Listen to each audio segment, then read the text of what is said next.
YCP సర్కారును గద్దెదించాలి, ప్రభుత్వ వ్యతిరేక ఓటును చీల్చొద్దు. ఇదే నినాదం లక్ష్యంతో బీజేపీ, టీడీపీ, జనసేన మధ్య పొత్తు పొడిచింది. సీట్ల లెక్క తేలింది. కాస్త అటు ఇటుగా అభ్యర్థుల చిట్టా కూడా విడుదలైంది. కానీ సంథింగ్ ఈజ్ మిస్సింగ్. ఏదో తేడా కొడుతుంది. ఇంతకీ కూటమిలో ఏం జరుగుతోంది? టీడీపీ, బీజేపీ, జనసేన పొత్తు కుదిరినప్పటి నుంచి ఏదో సమస్య వెంటాడుతోంది. 3 విభిన్న సిద్ధాంతాలు గల పార్టీలు అధికారం కోసం ఒక్క చోటికి చేరాయి. సిద్ధాంతాల గురించి మాట్లాడితే రాద్ధాంతాలనే ఫీల్ అయ్యే టైం ఇది.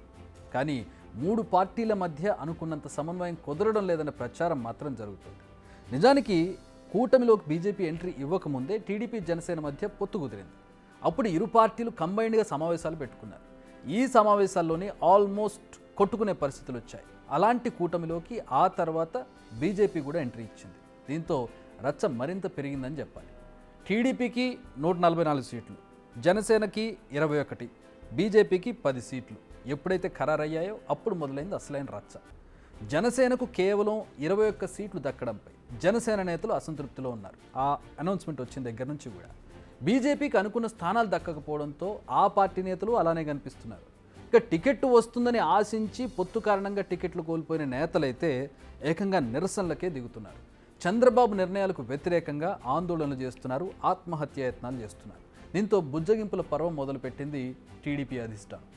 లేటెస్ట్గా అనపర్తి టికెట్ బీజేపీకి కేటాయించడంపై పెద్ద రచ్చ మొదలైంది. నల్లమిల్లి రామకృష్ణారెడ్డికి టికెట్ దక్కలేదని కార్యకర్తలు నిరసనకు దిగారు. ఆయన ఇప్పుడు ఇండిపెండెంట్గా బరిలోకి దిగే ఛాన్స్ కూడా ఉంది. తిరుపతిలో కూడా ఇదే సీన్ కనిపించింది. జనసేనకు టికెట్ దక్కడంపై టీడీపీ నేతలు ఫైర్ అవుతున్నారు. ఇక్కడ లోకల్, నాన్ లోకల్ పంచాయతీ కంటిన్యూ అవుతూనే ఉంది. అరకులోనూ గతంలోనూ దొన్నుదొరను టీడీపీ అభ్యర్థిగా ప్రకటించింది. కానీ బీజేపీ రిలీజ్ చేసిన లిస్టులో పాంగి రాజారావును అభ్యర్థిగా ప్రకటించారు. దీంతో అక్కడ అసమ్మతి రాగం వినిపిస్తోంది. ఎచ్చెర్ల నుంచి టీడీపీ సీనియర్ నేత, మాజీ మంత్రి కళా వెంకట్రావు టికెట్ ఆశించారు. కానీ పొత్తులో భాగంగా ఎచ్చెర్ల టికెట్ బీజేపీకి కేటాయించారు. దీంతో కళా వెంకట్రావు తీవ్ర అసంతృప్తిలో ఉన్నారు. ధర్మవరం నుంచి బీజేపీ నేత వరదాపురం సూరి, టీడీపీ నుంచి పరిటాల శ్రీరామ్ టికెట్లు ఆశించారు. కానీ బీజేపీ అనూహ్యంగా ధర్మవరం సీట్ను వై సత్యకుమార్ కేటాయించింది. ఇప్పటికే సూరి అనుచరులతో సమావేశమయ్యారు. ఆయన భవిష్యత్ కార్యాచరణ ఏంటన్నది ఇప్పుడు ఆసక్తికరంగా మారింది. సూరికి టికెట్ రాకపోవడంతో పరిటాల అనుచరులు సంబరాలు చేసుకున్నారు. విజయవాడ వెస్ట్ సీటు విషయానికి వద్దాం. అక్కడ పోతిన మహేష్ ఆ సీట్ను ఆశించారు. బీజేపీ లిస్టుతో ఆయనకు షాక్ తగిలింది. విజయవాడ వెస్ట్ నుంచి సుజనా చౌదరిని అభ్యర్థిగా ప్రకటించింది బీజేపీ. ఇప్పటికే ఆయనకు టికెట్ దక్కాలని పోరాటాలు చేస్తున్నారు. మరిప్పుడు బీజేపీ అభ్యర్థికి ఏ మేర సాయం చేస్తారన్నది అక్కడ క్వశ్చన్ మార్క్. ఇక బద్వేల్ విషయానికి వద్దాం. అక్కడ ఆందోళన కొనసాగుతుంది. 3 రోజుల క్రితం టీడీపీని వదిలి బీజేపీ కండువా కప్పుకున్న రోషన్ను అభ్యర్థిగా ఖరారు చేసింది బీజేపీ.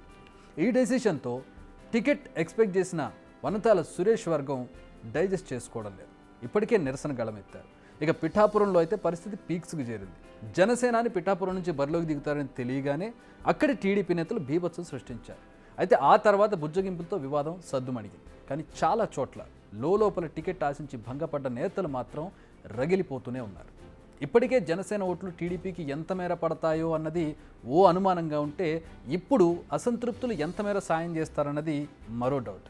ఇవన్నీ ఒకవైపు అయితే ఎన్నికల ప్రచారంలో 3 పార్టీల జెండాలు కనిపించడం లేదు. ఇప్పుడు ఇదో టెన్షన్ పట్టుకుంది కూటమి నేతలకు.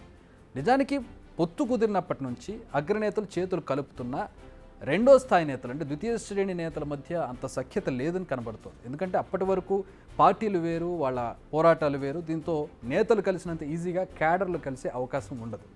అధినేతలు ఆరాటపడుతున్నా క్షేత్రస్థాయిలో కత్తులు దూసుకుంటున్నారు నేతలు. క్యాడర్ మనసులు కలవడం లేదు. దీంతో చాలా ప్రాంతాల్లో పొత్తు పొసగడం లేదని కనపడుతోంది. పొత్తులో భాగంగా సీట్ల పంపకం కూటమికి కొంత తలనొప్పి తెచ్చిపెట్టింది.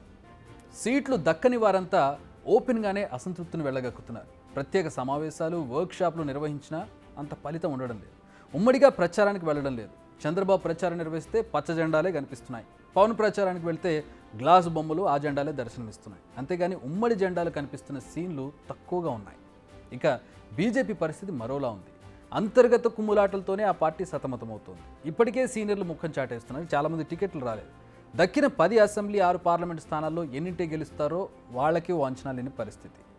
పొత్తులు కుదుర్చుకున్నప్పుడు ఇలాంటి అసంతృప్తులు సహజమే. ఇది మనం చెప్పుకోవచ్చు. ఇది అన్ని పార్టీల పెద్దలు కూడా చెబుతూ ఉంటారు. కానీ వాస్తవ పరిస్థితులు మాత్రం కాస్త డిఫరెంట్గానే ఉన్నాయి. 21 సీట్లు మాత్రమే దక్కడంపై జనసేన నేతలు, అసలు టీడీపీతో పొత్తే ఇష్టం లేని కమలనాథులు, ఇలా రకరకాలుగా కూటమి కంగాళిగా కనిపిస్తోంది.